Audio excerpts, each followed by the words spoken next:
За хуулийн төсөлтэй холбоотой нэг нэр томьёон дээр тодруулах зүйл байгаа тийм. Энэ дээр нийтээр тэмдэглэх баярын өдөр, нийтээр амрах өдөр, хуулийн хүчил баримтал дээр болохоор 7 хоногийн амралтын өдөр гэдэг байна. Тэгэхээр энэ хуулийн төслөөр болохоор нийтээр амрах өдөртөө давхцсан бол гэд ирэхээр ойлголтын хувьд бас одоо төөрөлтгөр юм агуулга байгаа тийм. Тэгэхээр хууль тогтоомжийн тухай хуулиар нэг нэр томьёогоор одоо өөр ойлголтыг илэрхийлэхгүй байх гэсэн зарчим байгаа. Тэгэхээр энүүгээр хараад үзэхээр энэ нийтээр тэмдэглэх баярын өдөр 7 хоног бүрийн амралтын өдөртөө давхцсан бол нийтээр амрах өдрийг дараагийн ажлын өдөрт шилжүүлнэ гэж өөрчлөж найруулвал одоо иймэрхүү байдлаар өөрчлөхгүй бол юм давхар утгатай юм шиг ойлгогдоод байна. Тэр өөрөөр хэлбэл нийтээр амрах өдөр гэдэг дотор чинь нийтээр тэмдэглэх баяр чинь орцсон байгаа.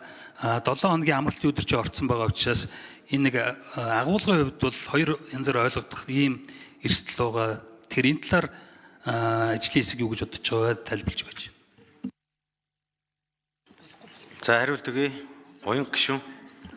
За нийтээр тэмдэглэх баярын өдөр нийтээр амрах өдөртөө давхцсан бол дараагийн ажлын өдөрт шилжүүлнэ гэсэн 6-гийн 4 гэсэн заалтыг бол нэмэхээр энэ одоо хуулийн төсөл өргөн баригдсан байгаа.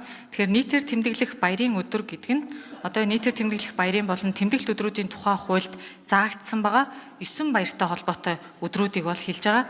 Нийтээр амрах өдөр гэдэг нь болохоор одоо хагас бүтэн сайн өдрүүд бямб ням гаруудыг бол хэлж гин гэж ойлгогдож одоо энэ өгүүлбэр бол бичигдсэн байгаамаа. Тэгээ хэлц хэсэг нь шийдэгдээд тэгээд яг найруулган дээр улсын хурлын тамгын газар дээр нэлээд сайн яригдаж болох бах. Гэхдээ бол бидний гол зорилго хуулийнхаа зохицуултыг тодорхой болгох байгаа. Хэрвээ яг хууль тогтоогчид маань уншаад бас тодорхой юм нэг асуулт яг таны сая хэлж байгаатай адилхан аргумент гарч ирвэл бас найруулга дээр алдаа байна гэж бол үзэж байна. Тэгэхээр илүү сайн ярилцсан зүйтэй баха.